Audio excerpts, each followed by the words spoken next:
WTSP, live from the Riverview Inn.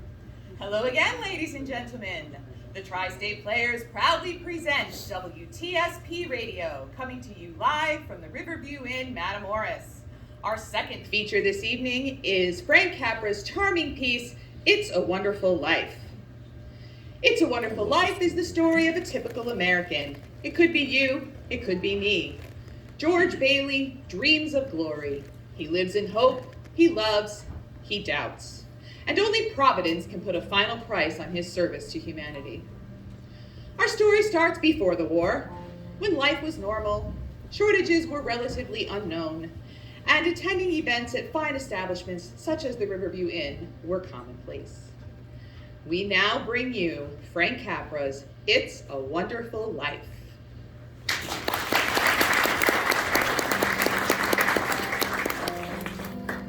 This is the story of George Bailey, a citizen of Bedford Falls, New York. George Bailey, who more than anything under the sun, wanted to see the world. The wonderful, exciting world that lay somewhere beyond the limits of his hometown. Oddly enough, this story does not begin in Bedford Falls. In fact, it doesn't begin anywhere in the world. It begins in heaven, where the superintendent of angels has overheard a lot of people asking for help for George. Tonight is his crucial night. You're right. We'll have to send somebody down right away. Who's next? Well, sir, it's that clockmaker's turn again. Oh, Clarice. Hasn't gotten her wings yet. We passed her right on by. Because you know, sir, she's got the IQ of a rabbit. Yes, but she's got the faith of a child. Simple. Send for Clarice. Am I really going down to Earth, sir? Oh, how splendid! Yes, Clarice. There's a very desperate man down there, George Bailey, who at 10:45 p.m. Earth time is seriously thinking of ending his life. Oh, dear, his life! Now, I want you to stop him if you can, but give me a moment and I'll give you George Bailey's case history. Sir, if I should accomplish my mission, may I perhaps get my wings? I've been waiting over 200 years and, well, people are beginning to talk. Clarice, what's that book you have? The Adventures of Tom Sawyer, sir. Oh. I was reading it for when you sent for me. A good book. Excellent. Well, if you do a good job with George Bailey, you'll get your wings. Oh, thank you, sir. Now, two events occurred that you should keep in mind. The first one was when George's brother Harry, well, he fell through the ice and almost drowned, and George saved him. Brother fell through the ice. George saved him. And he's had a bad ear on account of all the icy water. Well, you understand. Bad ear, yes. And the other event occurred a few months later. George used to work at Mrs. Gower's drugstore. And one day, Mrs. Gower's only son died of influenza. And Mrs. Gower tried to hide her grief in whiskey. George! George, where have you been? Where have you been? Mrs. Blaine called twice. Don't you know the Blaine girl is very sick? Where's her prescription? Listen, I've got it right here. See? Oh, okay. You didn't deliver it? Listen, I was going to talk to you about that. There's something wrong with these pills. Really? Yeah. You see, look at how these ones are. Okay. You use this bottle to make up the prescription. See? It's poison. Poison? Oh my goodness. Oh, George. That's why I didn't deliver. Oh, George. I just wanted to be sure. Oh, George. Oh, but you are a lazy loaf. What? Well, that was George Bailey's life as a boy. And when he grew up, he wanted to go to college. But there wasn't enough money. So he worked for 4 years at the Building and Loan Association. Building and Loan Association? Anyway, he saved enough money to see him through university. But that summer, he wanted to go to Europe. He got a job on a cattle boat. He wanted to do a little traveling before college started. Boy, oh boy. It's hard to believe it's my last night at the Bailey boarding house. We're sure gonna miss you, George. I'm gonna miss you too, Pop. Say, you look tired. Oh, I had another tussle with old Henry Potter today. Yeah, gee. You'd think once he was on the board of directors, he'd ease up. Yeah, I thought so. Me too. I can't understand a man like Potter. He can't begin to spend all the money he has. I guess Henry Potter owns just about everything he wants in town, except our building and loan. That's why he hates us. Hey George, can I borrow one of your tuxedo studs? Yeah, help yourself, Harry. Well, where are they? Suitcase? No, I'm not taking a tuxedo on a cattle boat, you know. Say, where'd you get that suitcase anyway? Oh, going away present. Mrs. Gower. One day you're going to see that suitcase all covered with travel labels. Italy and Baghdad and Samarkand. You're gonna have a pretty full summer, huh? I'm going to have a pretty full life. Hey, why don't you come down to the dance tonight? What? And be bored to death? Well, you're gonna want a better death. Lots of pretty girls. Yeah, I gotta hurry. Sure wish we could send Harry to college with you. What? We got that all figured out now, Pop. He'll work at the building and loans for 4 years like I did, and then he'll go. It's kind of young for that job. No younger than I was. Maybe you were born older, George. Huh? George, when you're all through with college, I don't suppose you'd come back to the building and loan? Oh no, Pop. I just couldn't. I couldn't spend the rest of my life in that shabby little office. No, I didn't mean it like that. It's just this business of nickels and dimes. I go crazy. I want to do something big with my life, something important. In a small way, we are doing something important, George. In that shabby little office, we help people find a way to own their own homes. Yeah, it's just. If I didn't get out of here, I bust. You're right, boy. You get yourself an education, then you get out of here. Gee. Pop, do you want a shock? I think you're a pretty great guy. Thank you, George. Glad to hear it. Look, why don't you go over to Harry's dance? I think you'll have a good time. Maybe I will at that. So George Bailey went to a dance. Is that important, Joseph? Why, it's the dance he met Mary Hatch. Oh. And 3 hours later, he was walking her home. George and Mary were feeling pretty good about themselves. In fact, they were feeling marvelous. Buffalo gals, can't you come out tonight? Can't you come out tonight? Can't you come out tonight? Buffalo gals, can't you come out tonight? And dance by the light of the moon. Ah, dog. Beautiful. Boy, just like an organ. At least. Oh, gee. Mary Hatch, you know, if it wasn't me talking, I'd say you were the prettiest girl in town. Well, why don't you? Well, I don't know. Maybe I will. Say, how old are you anyway? 18. 18? Is that too young or too old? No. It's just right. Sort of suits you. Say, look where we are. Oh, the old Granville house. Yeah, I gotta throw a rock. Oh, no, don't. I love that old place. Don't you know about deserted houses? You make a wish and you throw a rock. Here, watch this. Look at that, huh? Pretty good shot, huh? Broke a window, huh? What do you wish for, George? Oh, not just one wish. A whole hatful, Mary. I'm gonna shake the dust of this crummy old town off my feet, and I'm gonna see the world. Italy, Greece, the Parthenon, the Colosseum. And then I'm going to go to college. I'm going to see what they know. I'm going to build things, airfields, skyscrapers 100 stories high, and bridges that are miles wide, and Mary, what is it that you want? What do you want, huh? You want the moon? Just say the word. And, Okay, the moon. Then what?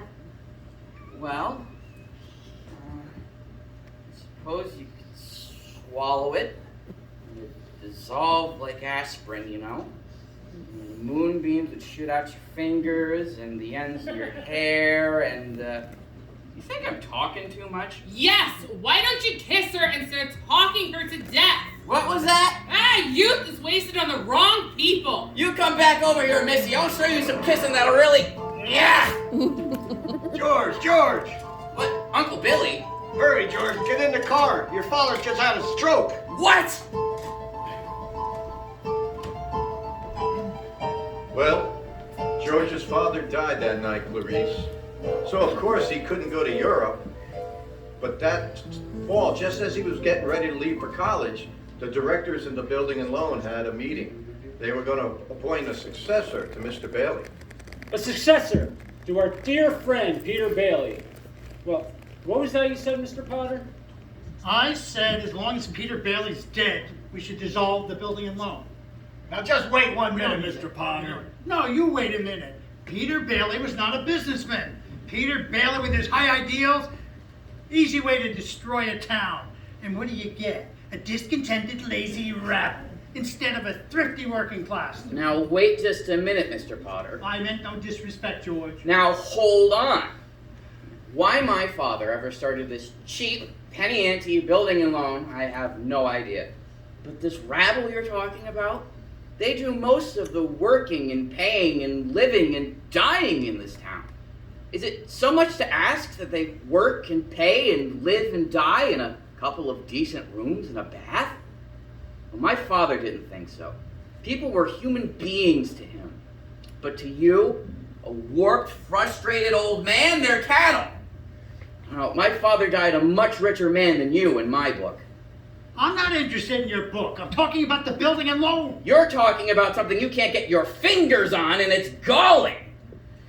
This town needs this measly one-horse institution, if only to have a place where people can borrow dollars without crawling to you.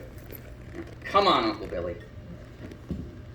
What happened, George? Yeah, all we heard was a lot of yelling. Boy, oh boy, you guys should have heard George in there.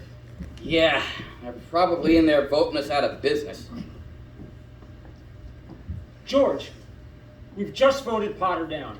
We're still in business! Whoopee, we're still in business.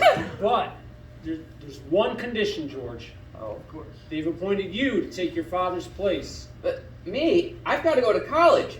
Uncle Billy, he's your man. George, you've got to do it. They'll vote with Potter otherwise. They said so.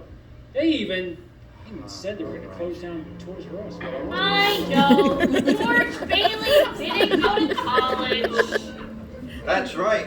He gave his college money to his brother Harry, and Harry went to college instead.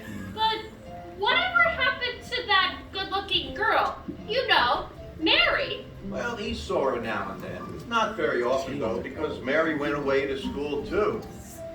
Anyway, George worked for 4 years at the building and loan, waiting for Harry to return and take over. But there was still time for him to see the world. He wanted to work in the oil fields in Venezuela. But when Harry came home, he wasn't by himself. There was a woman with him, his wife. George, where are you? I'm out here on the porch, Mother. George, how do you like your new sister-in-law? Oh, Ruth? She's swell. Well, she looks like she can keep Harry on his toes. Yeah, keep him out of Bedford Falls anyway. What do you mean? Well, Ruth's father. He's got a wonderful job for Harry up in Buffalo. Buffalo? Yeah. Well, that means you can... Uh-huh. Okay. Do you know that Mary Hatch is back from school? Huh? Yeah. Yeah, why don't you go see her? Ah. Stop grunting. Ah. I mean, give me one good reason why you can't go and see Mary Hatch. Well, Sam Wainwright. Sam's crazy about her. Well, she's not crazy about him. Well, how do you know that? Did she discuss it with you? A personal interview, maybe? Well, besides, Sam is in New York. And all's fair in love and war, huh? All right. You win, Mother. I'll go see that girl and do a little passionate necking. George. By the way, Mrs. Bailey, do you want anything from the library? Library?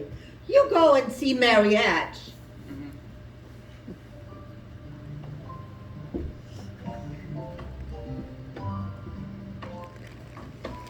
George, is that you out there?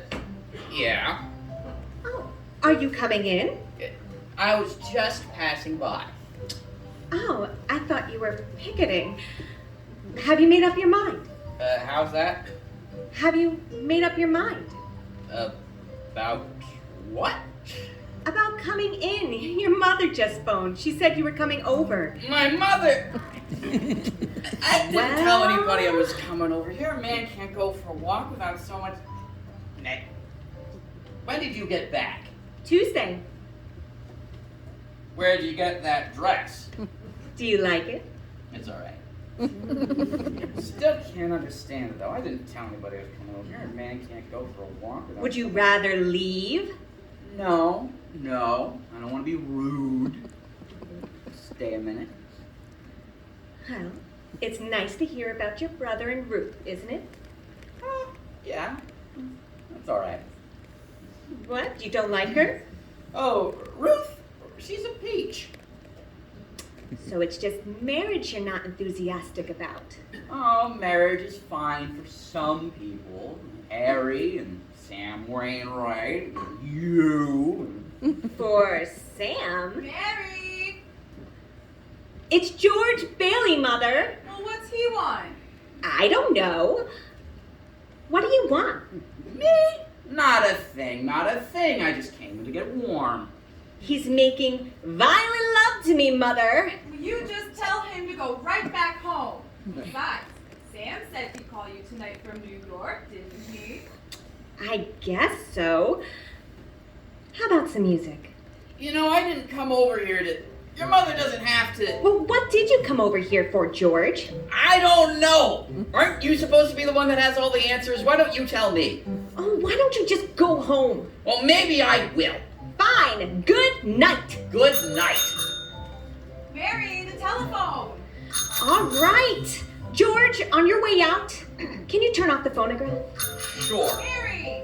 Doggone crazy song. Hello, Sam. Mary? Gee, it's good to hear your voice. How are you, Sam? I forgot my hat. Hee-haw! What? Oh, I was just speaking to your old friend, George Bailey. Old mossback George? Old mossback George. Well, put him on. I'll talk to him too. Hold on one second. George? He doesn't want to speak to George. He does so. He asked for him. It's Sam Wainwright. He'd like to speak to you. Kinda in a hurry, but sure, all right. Hiya, Sam. Hey, a fine pal you are, trying to steal my girl. Nobody's trying to steal anybody's girl. Here, Mary, take the phone. No, wait, George. I want to speak to you both. Tell Mary to get on the extension upstairs. He wants you to get on the extension upstairs? I can't. Mother's on extension. I am not. Just hold the receiver just like this and come a little closer and there. That's fine. We're listening, Sam. George, do you remember that time you told me about making plastics out of soybeans? Soybeans. Yeah, soybeans.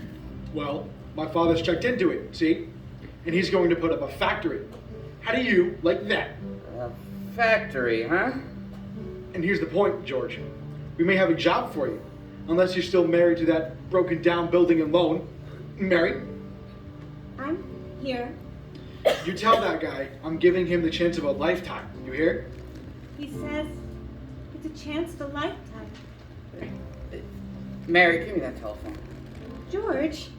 George! Now, you listen to me.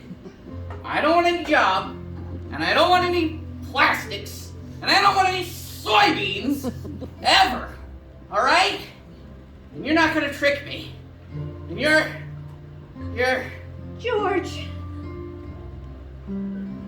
I love you, Mary.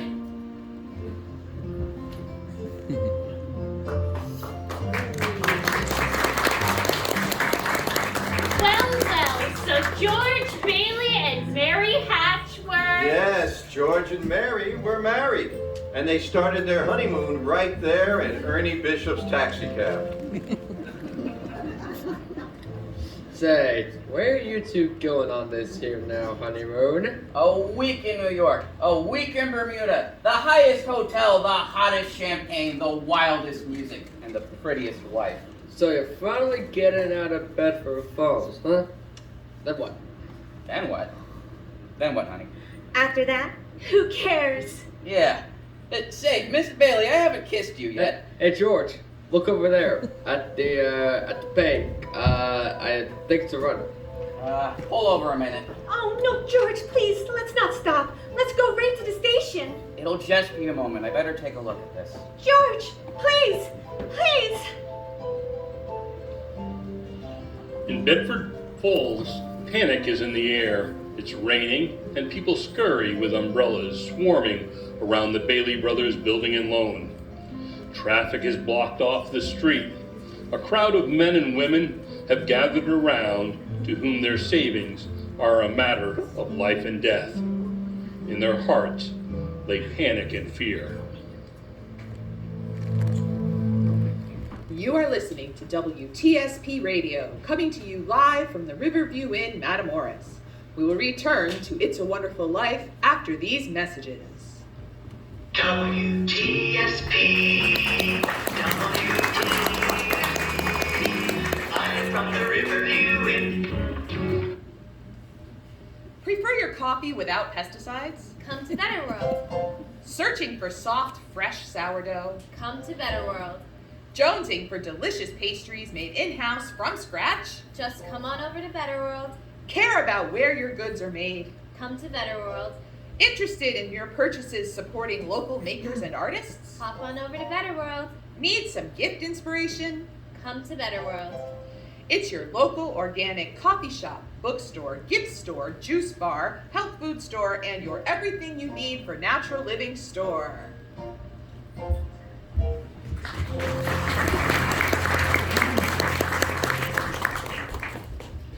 We now return you to our live presentation of It's a Wonderful Life.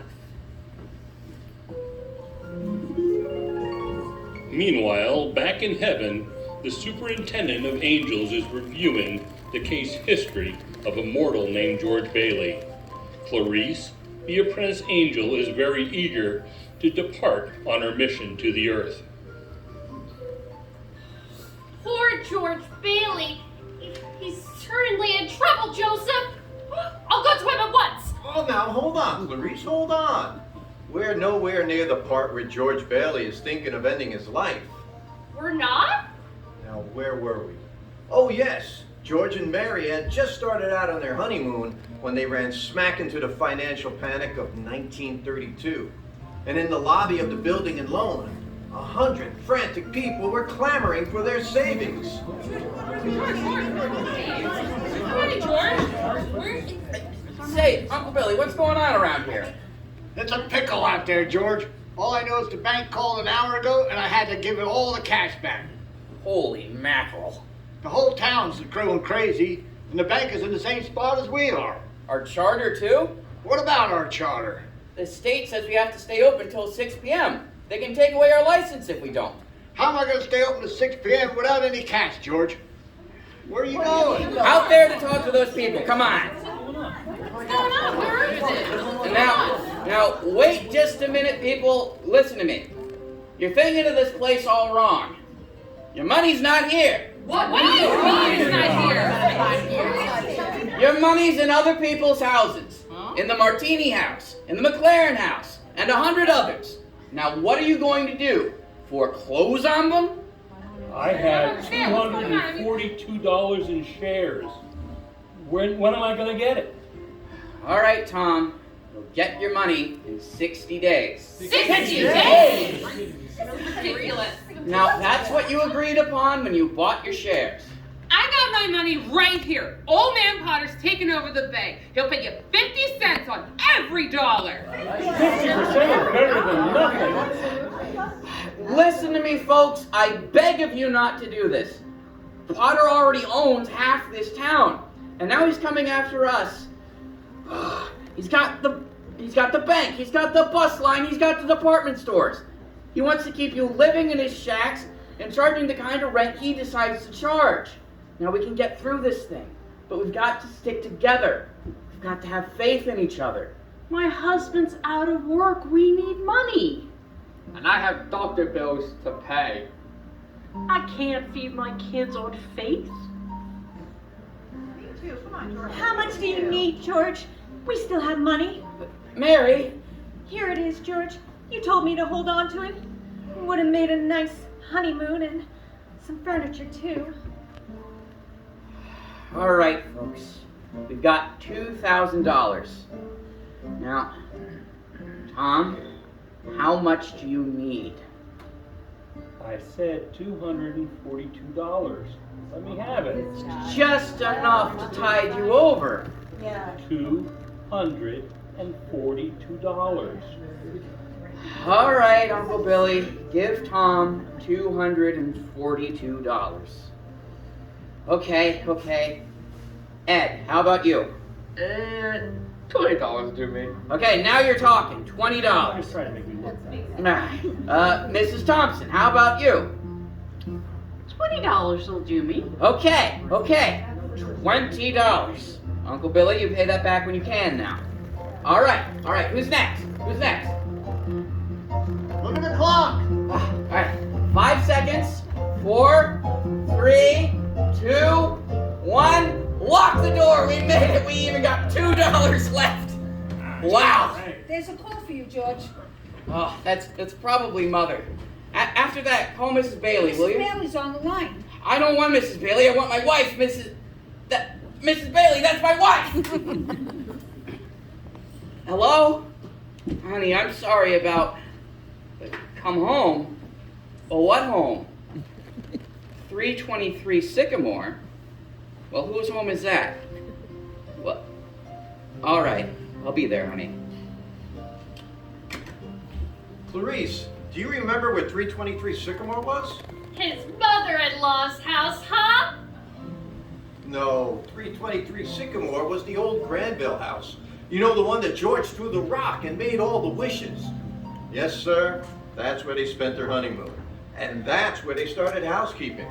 And they were still there 2 years later when old man Potter called George to his office.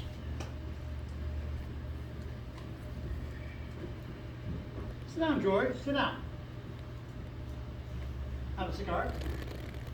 Thanks. George, you're a young man, married, making, say, $40 a week at the building and law. 45. 45.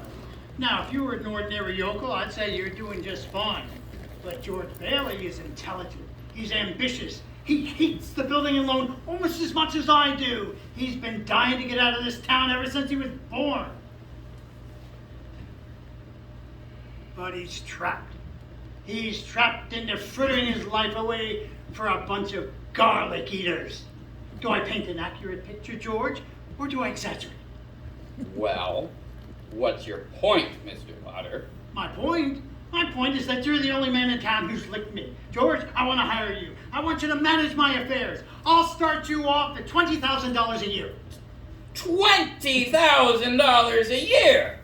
Are you sure you remember who you're talking to? This is George Bailey, the building and loan, remember? Yes, George Bailey, whose ship has just come in, providing he has enough brains to get aboard. Well, what about the building and loan? Confounded man, I'm offering you a 3-year contract at $20,000 a year. Is it a deal or isn't it? No. No, doggone it. If you offered me $1 million to stay around this town and play stooge to you, the answer would still be no. Now leave me alone and don't bother.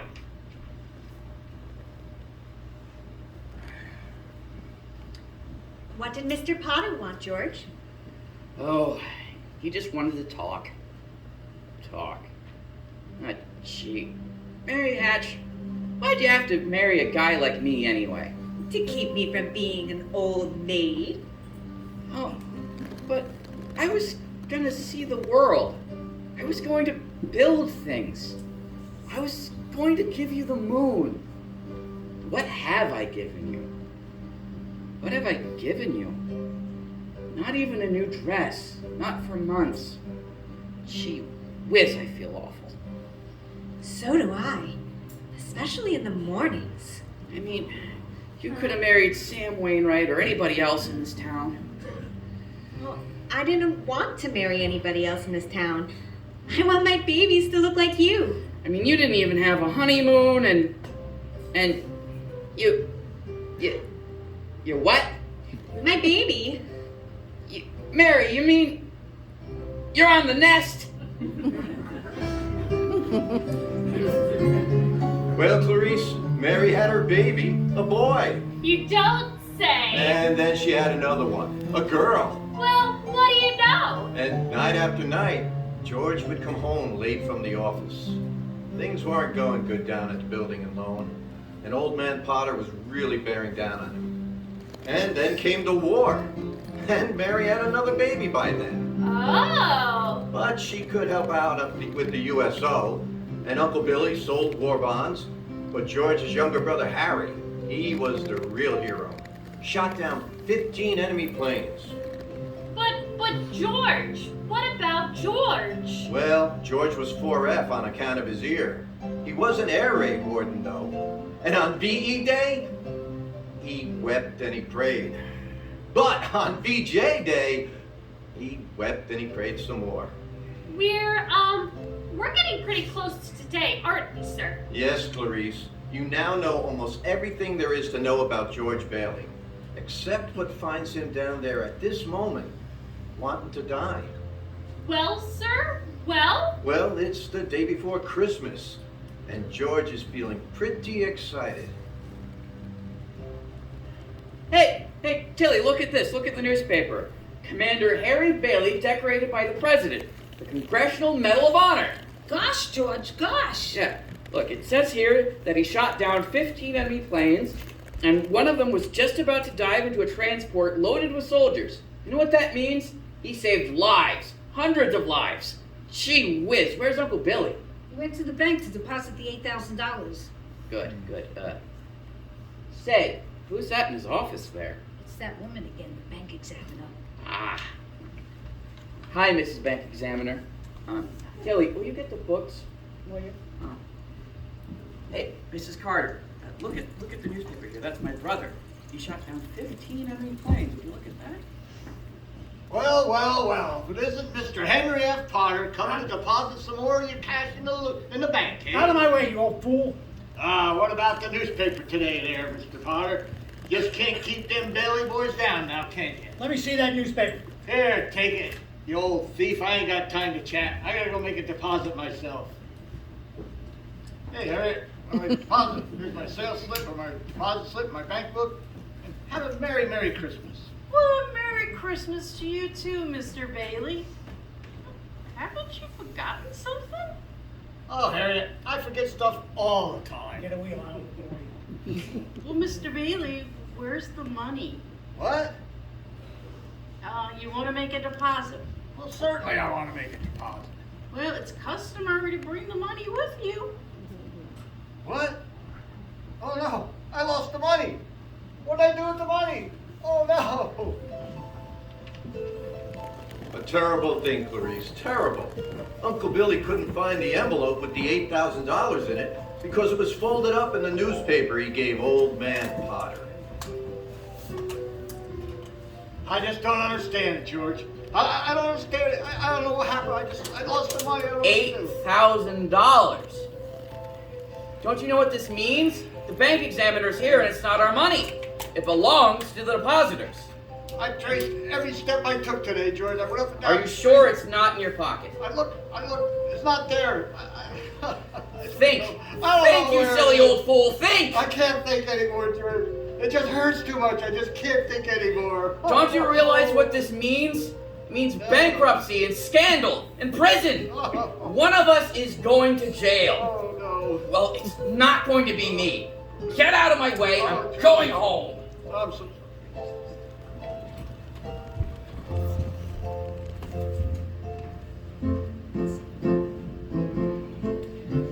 What's wrong, George?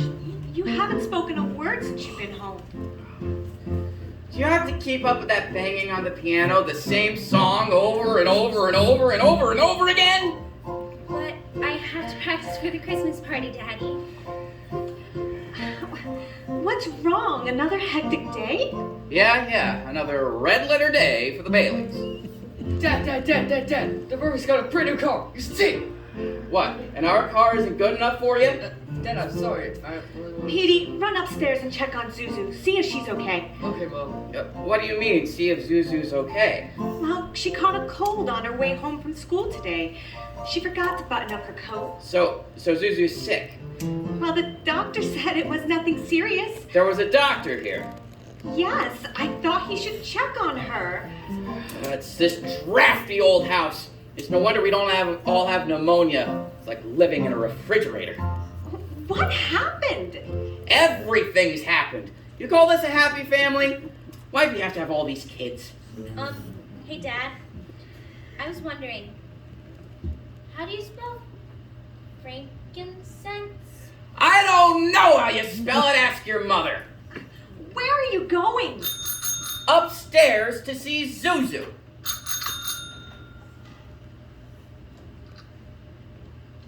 Hello? Oh, hi, Mrs. Welch. How are you? Yes, she's fine. Who's that? Zuzu's school teacher. Oh, yes, the doctor said she'll be back. Give me that. George! Hey, who do you think you are sending my kid home to school half naked like that? Don't you know she'll probably get pneumonia because of your stupidity? You know, my kids might not be the best dressed kids in town, but hey, hello? Hello? Ah! George! And will you cut it out with that banging on the piano? I said stop it! George, for heaven's sakes! What is wrong with you?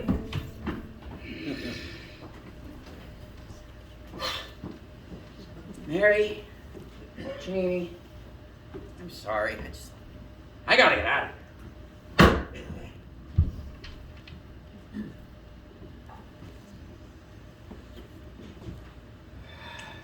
So that's it, George. You're 8,000 short in your account. I'll give you any sort of a bonus if you still want the building and loan. You say it was missing? Have you notified the police? No, I haven't yet. Barry's homecoming tomorrow. Why come to me? What about your friend Sam Wainwright? He's in Europe. I can't get a hold of him. What kind of security would I have, George? You have any collateral? I've got a life insurance policy here. $15,000. And what's your equity? $500. And you want 8,000?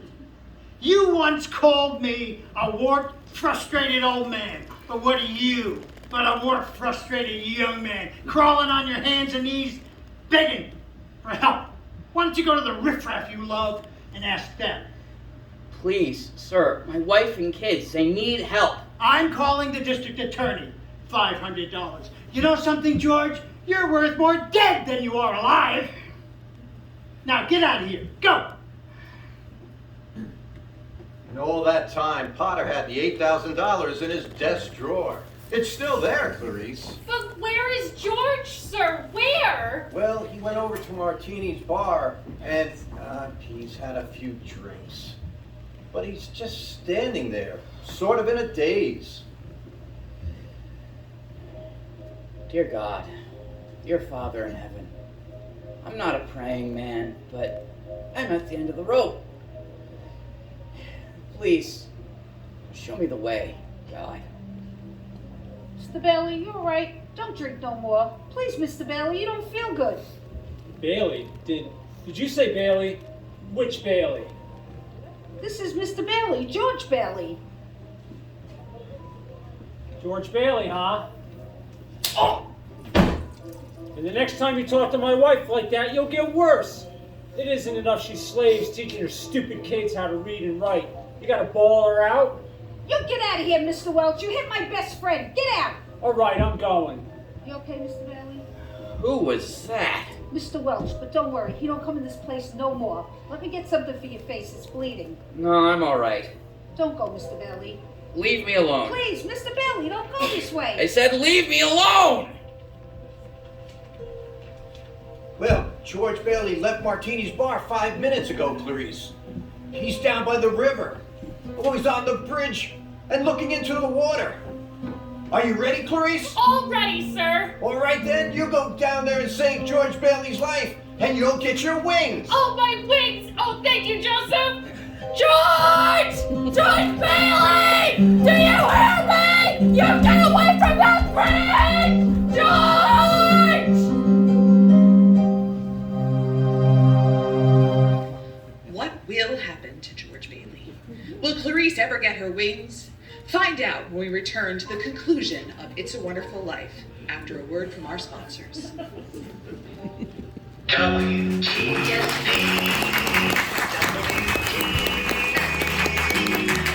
from the Riverview Inn. The Riverview Inn is the perfect place to host our class reunion. They have everything we want and need to make a fun event, and our huge graduating class will not feel crowded there. Riverview is located on 42 acres and seats up to 500 guests. It's perfect. I agree. We went there to see the Tri-State Players radio show.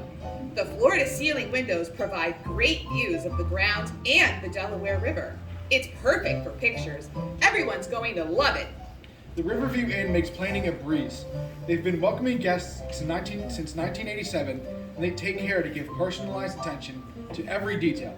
Weddings and meetings, large or small, any kind of party is their specialty, and the menu will please everyone. Okay, great. Let's get started. We'll find their contact information on the website riverviewinninc.com. riverviewinninc.com? I wish I knew what you meant by that. After all, it's only 1950. I guess we're in a time warp.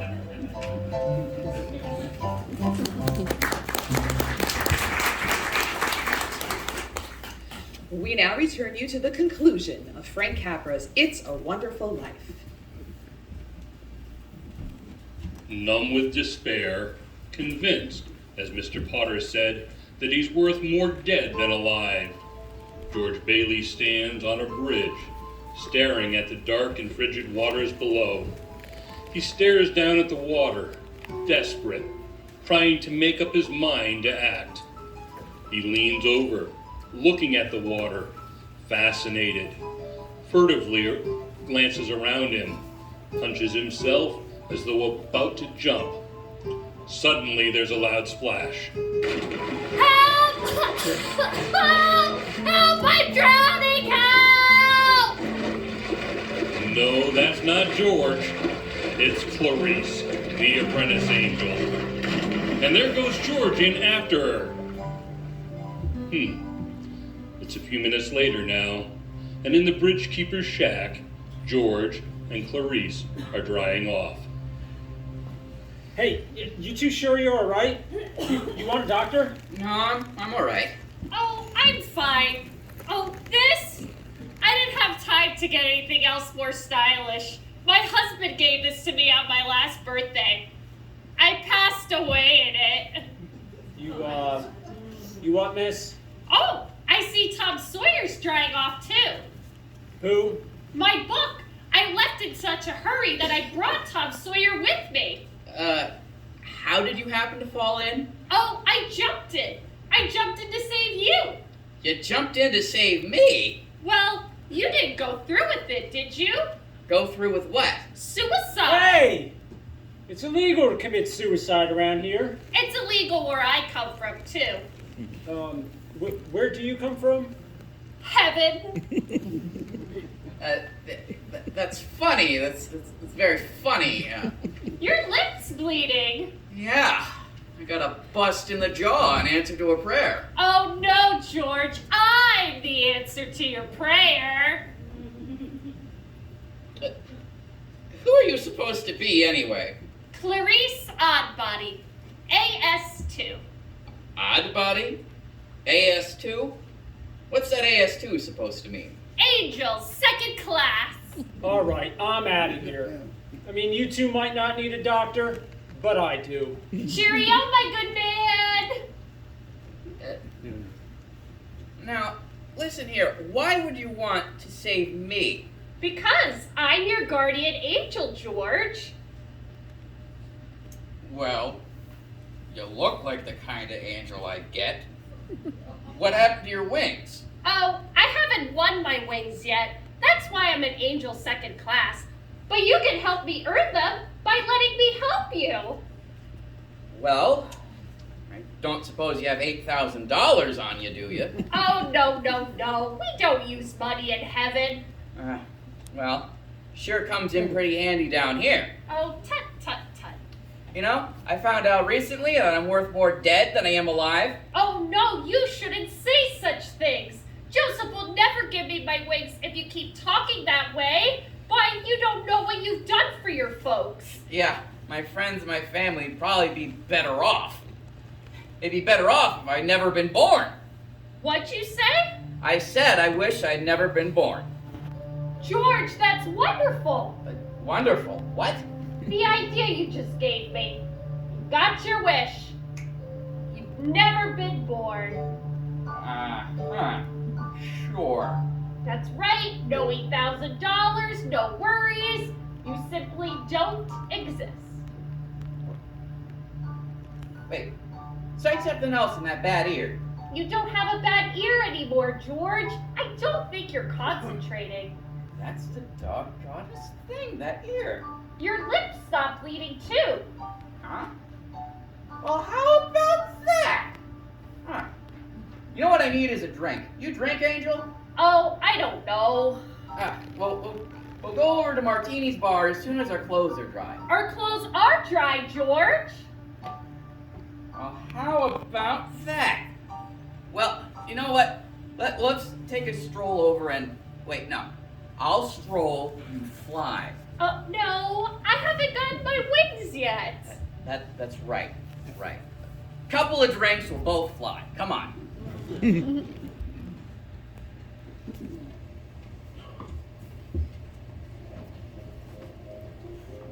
What do you have, fellas? Wait, where's the boss? Where's Martini? Look, I'm the boss, see? Wise guy. Oh, okay, double scotch. All right, how about you? Oh, I would just love some mulled wine. Huh? Heavy on the cinnamon, light on the cloves. Up with you, my lad, and lively now. Now cut it out. What about this place? It's all different. All of Bedford Falls has changed. You're getting your wish, George. You're not born. Oh, somebody's just made it. Made what? Well, every time a bell rings, it means an angel's got their wings. What did you say? Clarice, I think you'd better not talk about angels around here. Do they not believe in angels? Oh, sure they believe in them, it's just, So why should they be surprised when they see one? Say, Clarice, how old are you anyway? Well, next May, I'll be 293. That does it, a couple of pixies. Pinky! Hey! Wait, Pinky, wait.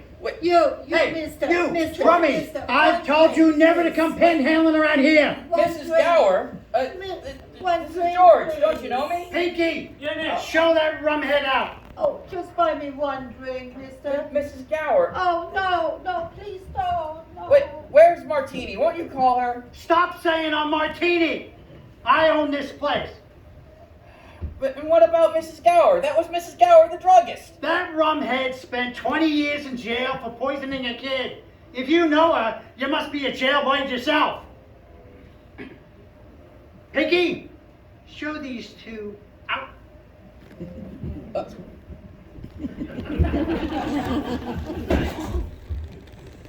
Come on, George, get up. It's a good thing they threw us in the snowbank, eh? But why didn't Mrs. Gower recognize me? Mrs. Gower doesn't know you, George. You weren't there to stop her from putting that poison into that prescription. But what do you mean I wasn't there? See, you're not born. Are you a hypnotist or something? George. Well, why am I seeing all these strange things? Because you're nobody. You have no identity. No identity? That's right. No 4F cards, no insurance policy, nothing. But Zuzu's bell. Huh? I gave my little girl a bell to hang on the Christmas tree and it's gone. It's all gone. But you've been given a great gift, George, to see the world and how it would be if you weren't born. You're crazy. You're crazy as a bedbug, and you're driving me crazy too. Oh, I'm going home, and I'm going home alone. Better not leave him alone, Clarice. You better tag along. I will, sir. Oh, he's seeing Main Street now, how it would be if he wasn't born. You know what shocked him the most, sir? The building and loan office. Do you know what's there now? A pawn shop. Well, what's he doing? Can you see? He's talking to Ernie Bishop, the taxi driver. He wants to go home. Well, then you better follow him, Clarice. I will. All right, buddy. Where do you live? Now, don't pull this on me, Ernie. 323 Sycamore. And step on it, Zuzu's sick. 323 Sycamore? Yeah. All right. Now, be straight with me, Ernie. I think I got some bad liquor or something, so I need you to be honest. Mm-hmm. You're Ernie Bishop, and you live with your wife and kid. Hold on. You see my wife? Yeah, we built your house for you. I've been to your house 100 times. All right, look, wise guy. I never seen it before in my life. You see, my wife took that kid away 5 years ago. Got it? And I don't know you. All right. Just get me home. Mary? Janie, Petey, Zuzu, where are you? This is just an old abandoned house, George. You have no wife, no children. What have you done with them? All right, Bert. They are crazy, just like I told you. All right, up with your hands. Bert the cop, thank goodness you're here. It's this woman. She says she's an angel. She tried to hypnotize me. I hate to use my nightstick, but I guess I... Run, George, run! He can't get you all biting you! Run! George, my feet aren't how they used to be! Joseph! Where'd they go, Ernie? Where'd they go? I don't know. They're just vanished.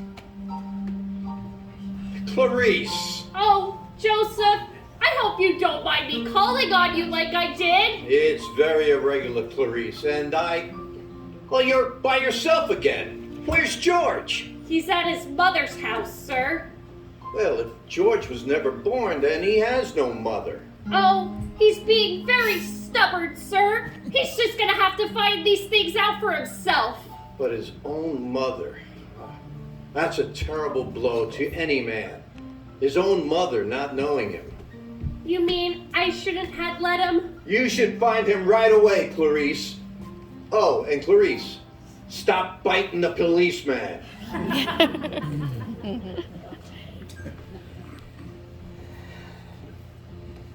I'm here, George. My mother, my own mother, didn't even know me. If only Harry were here. Harry fell through the ice and drowned at the age of 9. That's a lie. He got the Medal of Honor. He saved the lives of every man on that transport. Every man on that transport died. Don't you see? Harry wasn't there to save all those people because you weren't there to save Harry. Don't you see what a mistake it would be to throw your life away? Clarice? Yes? Where's my wife? I'm not supposed to tell. Where's Mary? You're not gonna like it, George. To tell me where she is, I'll choke it out of you if I have to. Where's my wife? The library. She works there. She's just about to lock up for the night, but I don't think you should. George! Oh, there must be some easier way for me to get my wings. Mary? I'm sorry. The library's closed. Mary, it's George. Let go of me. I don't know you. Mary, please, you have to help me. Our kids. Mary! Get off of me. Help! Help! Mary! Help! Mary! Please! Help! Mary! Our kids! Mary! Clarice! Oh, Joseph, I've lost him again, sir. You knew you shouldn't have let him see Mary. Now they're after him. A mob. They think he was going to hurt her.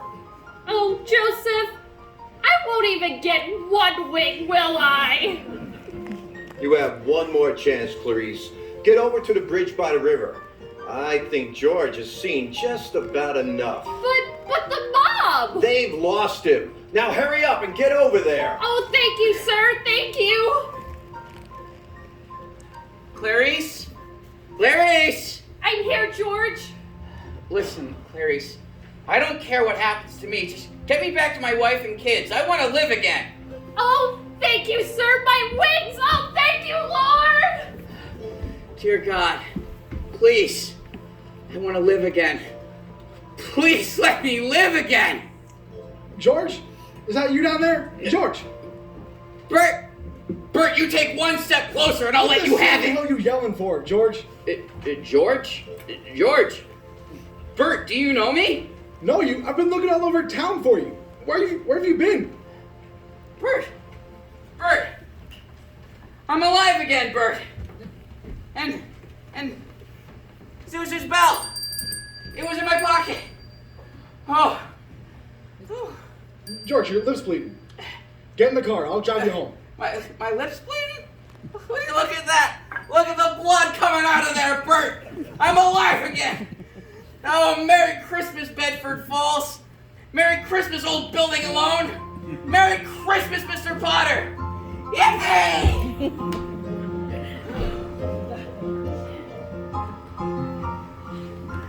Now, that is reporters in my house.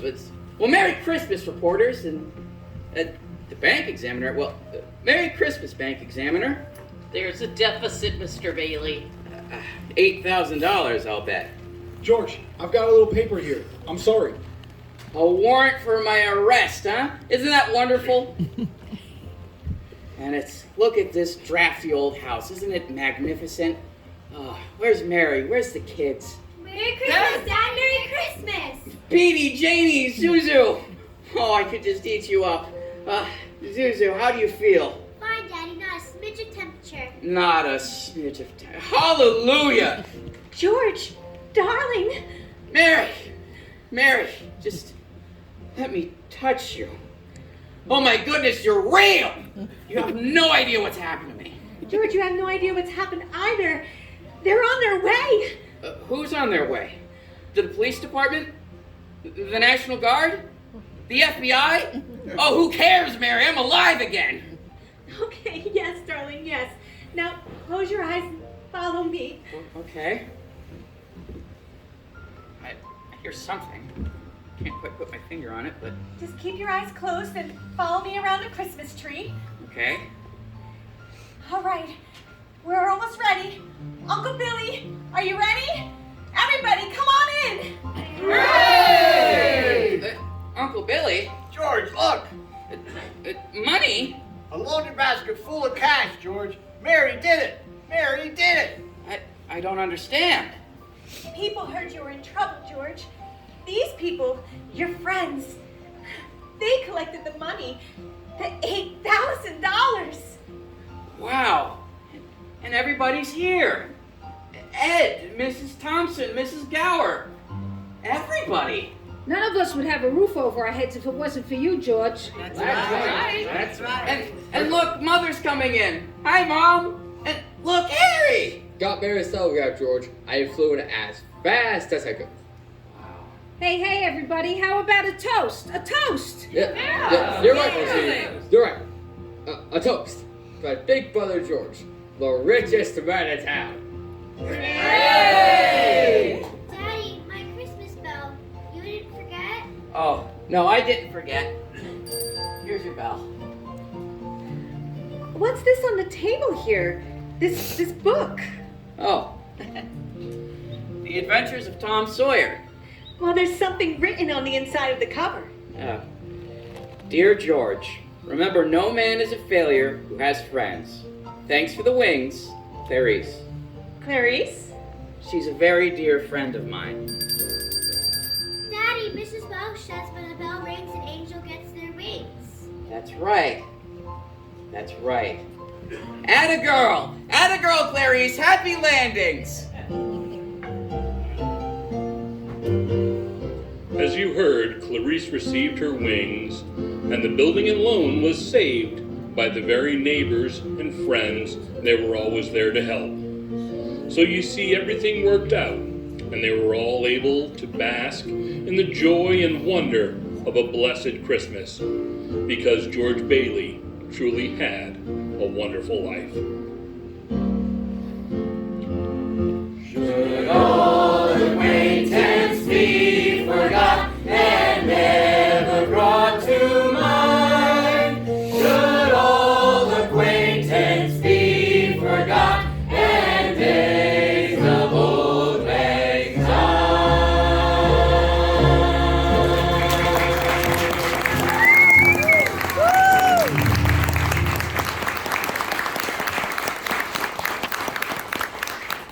We hope you have enjoyed the Tri-State Players' live presentation of It's a Wonderful Life and A Christmas Carol.